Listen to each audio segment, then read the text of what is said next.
Hello everyone, good afternoon.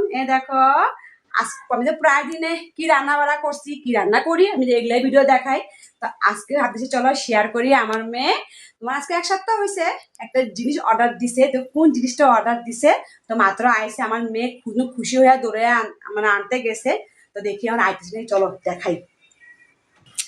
দেখি মায়াটা মাত্র পার্সেলওয়ালা বয় ফোন করছে। তো আমার মেয়ে দৌড়ে গেছে, আমি আনুম। তো গেছে আনতে। দেখি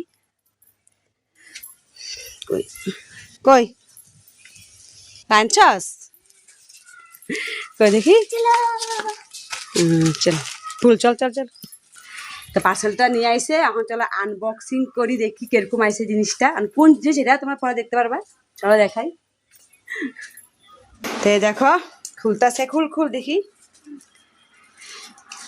আমি তো যে কোনো জিনিস তো আমি তো কইছি, আমি যে মিশো যে আছে আমি মিশো থেকে অর্ডার দিই।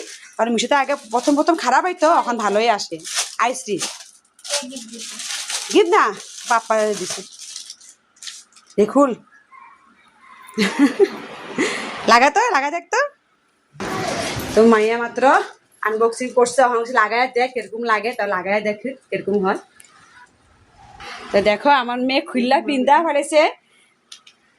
এই দেখো ফিটিং, মানে ফিটিংটা মানে হইব না, না তো চুলটা মানে বেশি ঠিক না, না স্বাস্থ্য সুস্থ হইলে ফিটিং হইতো। তো হইব, এখন মেয়ে পছন্দ করছে আনছে, আর লাগাইব। গরম গরম দিনটা পড়তে পারবো আর কি। তো গরম দিন তো আছে, আর 1-1.5 মাস তো মানে পিন্দা ভালাইব। তো তোমাদের লাগে এটা শেয়ার করলাম। তো কিরকম লাগছে আমার মেয়ের ড্রেসটা কমেন্টে কইবা। তখন লাগে এটুকুটা।